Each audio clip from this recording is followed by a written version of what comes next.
Hello दोस्तों, स्वागत है आपका आपकी अपने YouTube channel all in one education में। दोस्तों, इसके पहले हम लोग प्रैक्टिस सेट नंबर 1 और 2 हल कर चुके हैं। चलिए प्रैक्टिस सेट नंबर 3 हल करते हैं। पहला क्वेश्चन दिया गया है, जहांगीर द्वारा किस कंपनी को सूरत में कारखाना लगाने को अधिकृत किया गया था? किस कंपनी को? इंग्लिश ईस्ट इंडिया कंपनी को। और कब? 1613 ईस्वी में। 1613 ईस्वी में। और 1615 में इसी से उत्साहित होकर अंग्रेज़ों ने सर टॉमस रो को भेजा। सर टॉमस रो को भारत भेजा ताकि अन्य जगह फैक्ट्री खोलने और व्यापार करने की अनुमति मिल जाए। अगला क्वेश्चन, पृथ्वीराज चौहान के विरुद्ध मोहम्मद गोरी के आक्रमण के समय कन्नौज पर निम्नलिखित में से किस वंश का शासन था?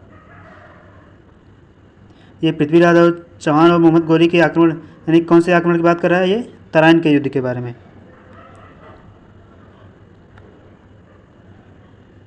तराइन का युद्ध। तराइन का युद्ध कब होता है? ये 2 बार होता है। एक होता है 1191 में प्रथम युद्ध इसका, और दूसरा 1192 ईस्वी में।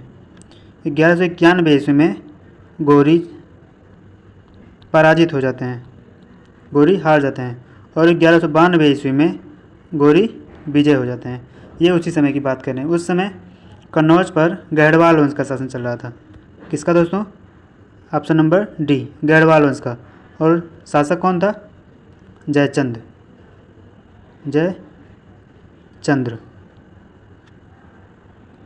अगला क्वेश्चन, गुप्त स्वर्ण मुद्रा को कहा जाता था?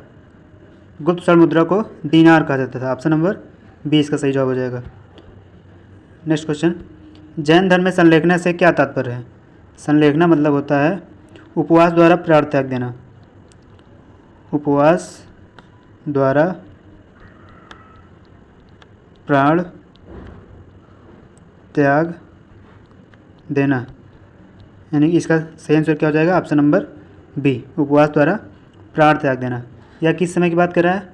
यह जब मगध में 12 वर्षों का अकाल पड़ा था, उस समय चंद्रगुप्त मौर्य अपने स्थिति से निपटने में असफल होकर वह बदभाव के साथ श्रवण में तपस्या करने चले गए, और इसी स्थान पर उसने संलेखना विधि से अपने प्राण त्याग दिए।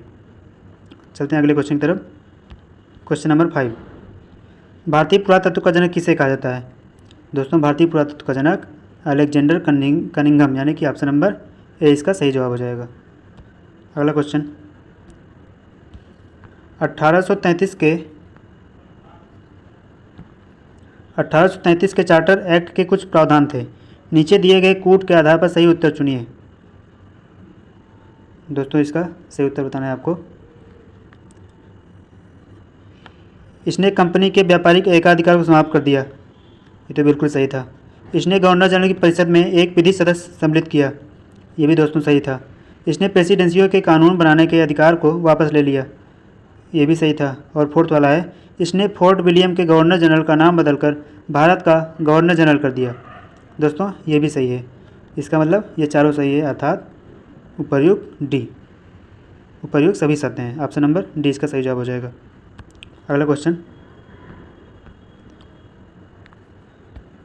द्वितीय गोलमेज सम्मेलन 1931 में कांग्रेस के प्रतिनिधि के रूप में भाग लेने वाले नेता कौन थे? द्वितीय गोलमेज सम्मेलन कब हुआ था? 1931 में, और 7 सितंबर 1931 को हुआ था। और उसमें भाग कौन ले रहे थे? महात्मा गांधी। कांग्रेस के प्रतिनिधि के रूप में थे कौन थे? Option number A, Mahatma Gandhi इसका सही जवाब हो जाएगा। अगला क्वेश्चन, अखिल भारतीय राजनीति में गांधी का पहला साहसिक कदम था? पहला साहसिक कदम था 1917 ईस्वी में चंपारण आंदोलन। कौन सा दोस्तों? ऑप्शन नंबर सी, चंपारण आंदोलन। और ये रालट सत्याग्रह कब हुआ था? 1919 ईस्वी में। दांडी यात्रा 12 मार्च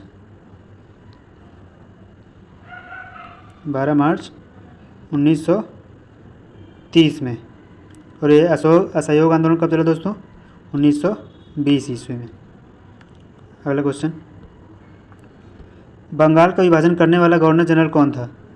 बंगाल का विभाजन करने वाला गवर्नर जनरल था ऑप्शन नंबर ए कर्जन। कौन था दोस्तों? Option number A Curzon.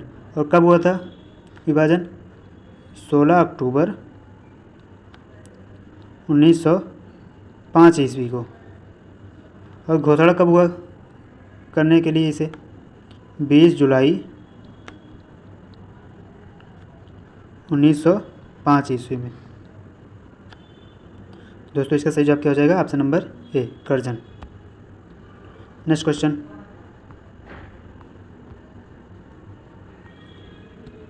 अठारह में किसने इलाहाबाद को आपातकालीन मुख्यालय बनाया था? 1857 में किसने इलाहाबाद को आपातकालीन मुख्यालय बनाया था? दोस्तों इसका सही जवाब हो जाएगा ऑप्शन नंबर ए। कौन बनाए थे? लॉर्ड कैनिंग ने। ऑप्शन नंबर ए इसका सही जवाब हो जाएगा, लॉर्ड कैनिंग। अगला क्वेश्चन, उच्चतम लवणता पाई जाती है। उच्चतम लवणता पाई जाती है। दोस्तों अगर बात करें उच्चतम लवणता की तो अमेरिका में कितना है? नहीं, ये मृत सागर में कितना है? लगभग 240 प्रति हज़ार। और अमेरिका में यानी कि संयुक्त राज्य अमेरिका यूएसए में इसमें है लगभग 220 प्रति हज़ार। अगर वान झील टर्की की बात करें दोस्तों, इसका कितना है? लगभग 330 प्रति हज़ार। 330 प्रति हज़ार जो कि बहुत ज़्यादा है। और लाल सागर का बहुत कम ही है। तो ये 240 या 220, इसका भी 200 कुछ आसपास है। और इसका 330 है जो कि बहुत ज़्यादा है, 330 प्रति हज़ार। तो इसका सही आंसर क्या हो जाएगा? ऑप्शन नंबर डी, वान झील टर्की में लवणता सर्वाधिक पाई जाती है। अगला क्वेश्चन, निम्नलिखित में से कौन सा कथन सही नहीं है? निम्नलिखित में से कौन सा कथन सही नहीं है? पहला क्या बोला है? ए, जलवाष्प निचले वायुमंडल की अति प्रवृत्ति गैस है। ये तो सही है। सी देखो, शीत कटिबंध उभय गोलार्धों ध्रुवीयत्व एवं ध्रुव के बीच स्थित है। ये भी सही है। अगला क्वेश्चन, जेट वायुधाराएं अत्यधिक ऊंचाई की हवाएं हैं जो धरातली मौसमी दशाओं को प्रभावित करती हैं। ये भी दोस्तों सही है। लेकिन बी देखो क्या बोला है? अधिकतम तापमान की मेखला विषुवत रेखा के सहारे पाई जाती हैं। दोस्तों ये हमारा गलत जवाब हो जाएगा, यानी कि ऑप्शन नंबर बी इसका इस क्वेश्चन का सही है, जो कि क्वेश्चन में ये गलत है। क्योंकि अधिकतम तापमान पाई जाती है कर्क एंड मकर रेखा पर। किस पे दोस्तों? कर्क और मकर रेखा पर अधिकतम तापमान पाई जाती है। इसमें क्या दिया गया है? विषुवत रेखा पर, जो कि गलत है। इसका ऑप्शन नंबर बी सही जवाब हो जाएगा। नेक्स्ट क्वेश्चन, लवणीय जल में उगने वाले पौधे कहलाते हैं। लवणीय जल में उगने वाले पौधे कहलाते हैं ये ऑप्शन नंबर सी, हेलोफाइटस। क्या कहलाते हैं दोस्तों? Option number C, halophytes. लवणीय पौधे का कोई एग्जाम्पल एक हो जाएगा साल्ट मार्श घास। साल्ट मार्श घास क्या हो जाएगा दोस्तों? साल्ट मार्श घास। इसमें दिया गया है सूची 1 को सूची 2 के साथ मिलान करना है। दोस्तों ये दिल्ली मतलब यहाँ के एटमॉस्फेरिक कंडीशन की बात कर रहा है, क्लाइमेटिक कंडीशन की। ये दिल्ली का हो जाएगा अर्धशुष्क, मुंबई का हो जाएगा उष्ण और आर्द्र तीसरा, और जोधपुर का हो जाएगा शुष्क यानी कि ये पहला, और शिलांग का हो जाएगा फोर्थ आर्द्र यानी कि ए का सेकंड, बी का थर्ड, और सी का फर्स्ट, और डी का फोर्थ, यानी कि ऑप्शन नंबर सी इसका सही जवाब हो जाएगा। ए का सेकंड, बी का थर्ड, सी का 1 और डी का 4। ऑप्शन नंबर सी इसका सही जवाब हो जाएगा। नेक्स्ट क्वेश्चन, 2011 की जनगणना के अंतिम आंकड़ों के अनुसार भारत का द्वितीय सर्वाधिक जनसंख्या वाला राज्य है। द्वितीय सर्वाधिक जनसंख्या वाला राज्य है ऑप्शन नंबर सी, महाराष्ट्र का। किसका दोस्तों? महाराष्ट्र का। और जनसंख्या कितना है? जनसंख्या है लगभग 11.237 करोड़, 7 करोड़।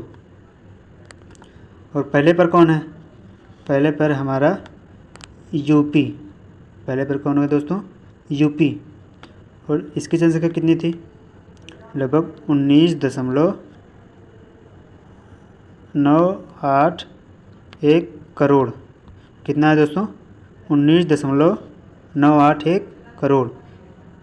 ये फर्स्ट पर है यूपी और सेकंड पर महाराष्ट्र। ऑप्शन नंबर सी इसका सही जवाब हो जाएगा। अगला क्वेश्चन, एंट्री पार्ट व्यापार से तात्पर्य है। एंट्री पार्ट व्यापार का अर्थ क्या होता है दोस्तों? एंट्री पार्ट का मतलब होता है कि जैसे ये इंडिया है, ये दूसरे देशों से कुछ सामान अपने लिए आयात करता है और या अपने पड़ोसी समुद्र, मतलब जिसके पास समुद्र तट नहीं है, अपने पड़ोसी देशों को फिर वही सामान निर्यात कर देता है। यानी कि ये इस देश से आयात किए पहले सामान, उसके बाद ये निर्यात कर दिए दूसरे देश को। यानी कि जो भी सामान ये मंगा रहा है वो निर्यात कर रहा है दूसरे देश के लिए। यानी कि इसका सही आंसर हो जाएगा ऑप्शन नंबर डी, निर्यात के लिए आयात की गई वस्तुएं। यानी जो भी वस्तुएं भारत आयात कर रहा है दूसरे देशों से, वो फिर निर्यात कर रहा है दूसरे देशों को। यानी निर्यात के लिए आयात की गई वस्तुएं। ऑप्शन नंबर डी इसका सही जवाब हो जाएगा। उसके बाद दोस्तों, ये तो तेल शोधन कारखाना है, इसका सही जवाब देना है। टाटीपाका कहाँ है?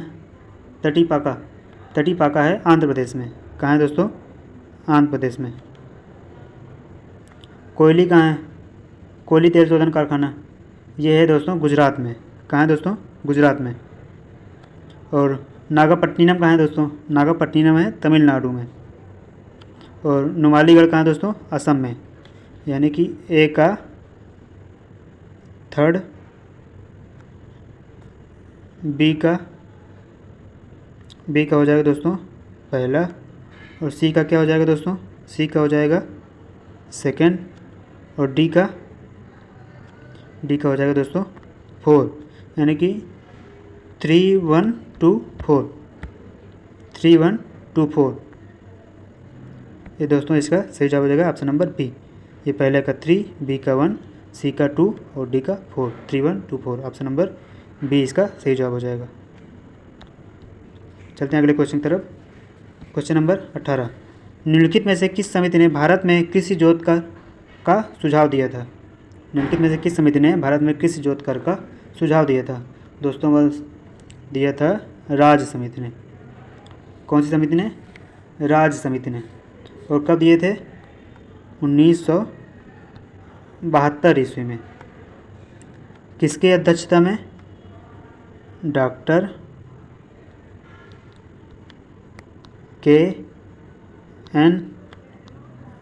राज की अध्यक्षता में। किसकी अध्यक्षता में दोस्तों?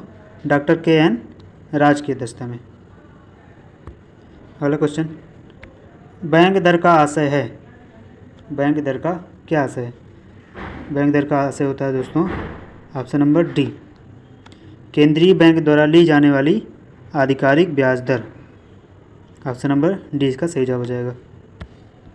अगला क्वेश्चन, अवमूल्यन तब अधिक कारगर होता है जब, अवमूल्यन क्या होता है दोस्तों?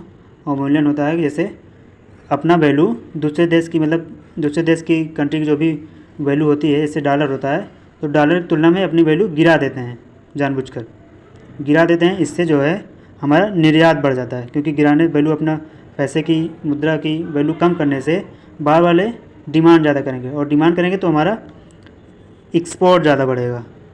क्या बढ़ेगा दोस्तों?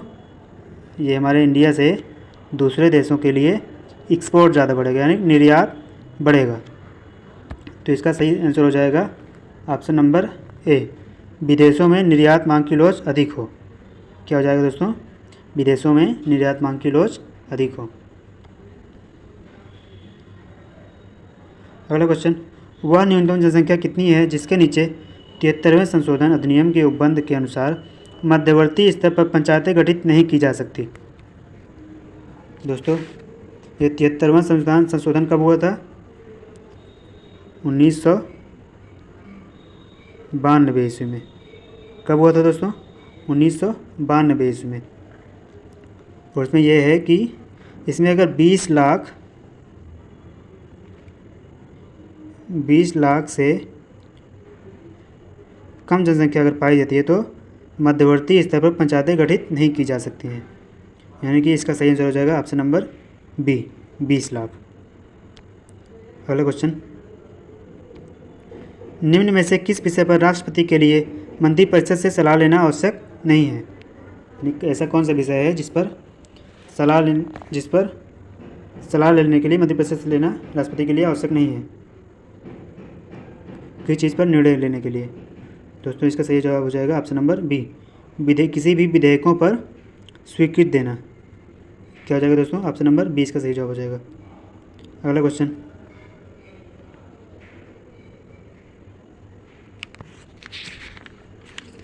है दोस्तों, नीचे 2 वक्तव्य दिए गए हैं। एक को कथन 1 तथा दूसरे को कारण आर कहा गया है। पहला कथन है कि भारत में प्रेसिडेंट हैं किंतु प्रेसिडेंसी नहीं है। ये तो सही है। और दूसरा इसका कारण है संविधान में एक मंत्रिपरिषद का प्रावधान है। दोस्तों ये भी सही है और ये भी सही है, लेकिन इसका कारण थोड़ी ये है। ये कारण जो है ये गलत है। इसका मतलब इसका सही जवाब हो जाएगा ऑप्शन नंबर बी, ए तथा आर दोनों सही हैं किंतु आर जो है ए की सही व्याख्या नहीं करता। क्या हो जाएगा दोस्तों? ऑप्शन नंबर बी इसका सही जवाब हो जाएगा। चलते हैं अगले क्वेश्चन की तरफ। अगला क्वेश्चन है, निम्नलिखित में से कौन भारत के संविधान द्वारा प्रदत्त 6 मूल अधिकारों में से नहीं है? 6 मूल अधिकारों में से नहीं है ये ऑप्शन नंबर बी, विरोध का अधिकार। कौन सा दोस्तों? विरोध का अधिकार। चाहे समानता का अधिकार, ये किस आर्टिकल के अंतर्गत आता है? इसमें कौन कौन से आर्टिकल आते हैं? समानता के अधिकार में आते हैं दोस्तों आर्टिकल 14 से 18,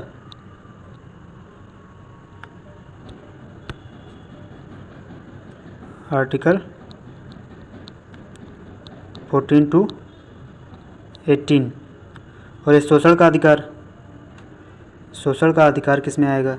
शोषण का अधिकार आता है आर्टिकल 23 और 24। किस में दोस्तों? 23 और 24 में। और स्वतंत्रता का अधिकार आएगा दोस्तों आर्टिकल, धर्म की स्वतंत्रता का अधिकार आर्टिकल 25 से 28 तक, 25 से दोस्तों 28 तक। तो इसका सही जवाब क्या हो जाएगा? ऑप्शन नंबर बी, जो मूल अधिकारों में शामिल नहीं है। अगला क्वेश्चन,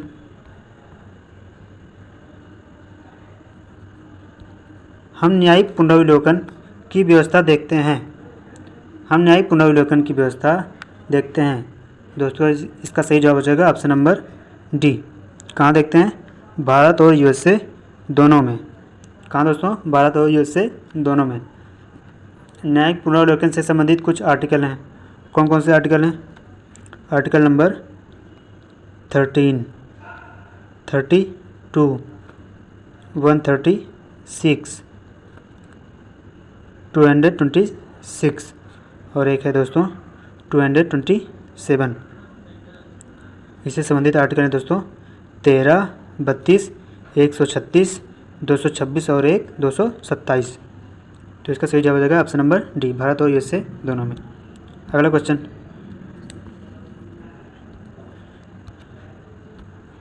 निम्न रक्त वर्ग सर्वाधिक, ये सर्वाधिक होगा दोस्तों, सर्वाधिक दाता होता है। यानी कौन सा रक्त ऐसा है जो सबको ब्लड दे सकता है? वो होगा दोस्तों ऑप्शन नंबर बी, ओ, जो सबको ब्लड दे सकता है। अगर क्वेश्चन पूछा जाए सर्वाधिक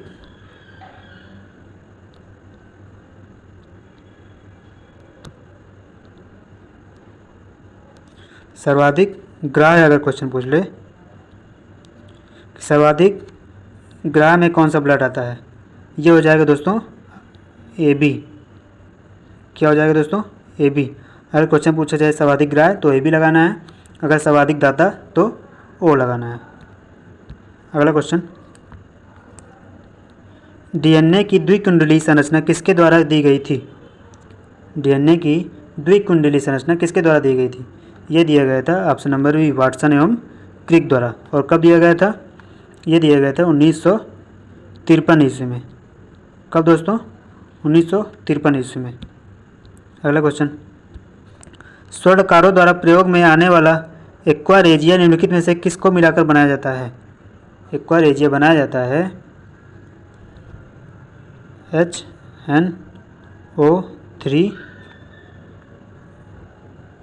इसमें HCl, HNO3 और HCl यानी कि नाइट्रेट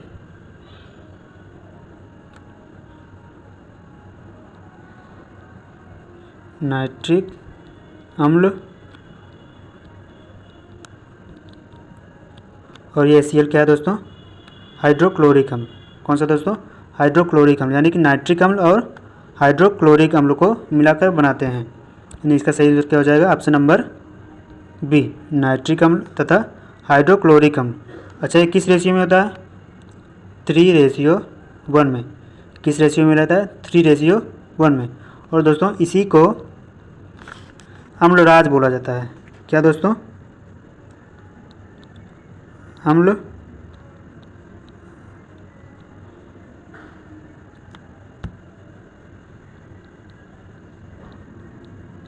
अम्लराज बोला जाता है। अगला क्वेश्चन दोस्तों, प्रत्यावर्ती विद्युत धारा को दिष्ट विद्युत धारा में परिवर्तित किया जाता है। प्रत्यावर्ती विद्युत धारा मीन्स AC और दिष्ट विद्युत धारा मीन्स DC।